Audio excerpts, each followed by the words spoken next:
Alarm në Berlin, zbulojë në fundin e një kanali një bombë e luftës së dytë botërore, evakuohen mbi 5500 shtëpi. Autoritetet në Berlin kanë urdhëruar evakuimin e 5600 banesave në një zonë të kryeqytetit gjerman pas zbulimit të një bombe të luftës së dytë botërore.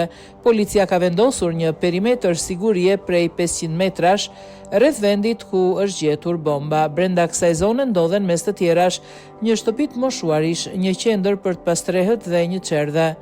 Bomba me peshë rreth 100 kg u zbulua në orët e mëngjesit në fundin e një kanali në lagjen Neukölln, pranë Sonnenalë, një prej rrugëve më të frekuentuara dhe tregtare të zonës.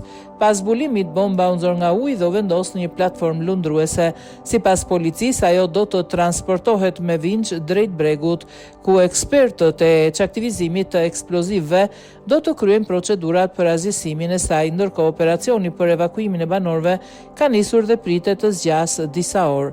Autoritetet kanë parashikuar gjithashtu ambientet përkohshme për strehimin e banorëve që janë detyruar të largohen nga banesat e tyre deri në përfundimin e këtij operacioni.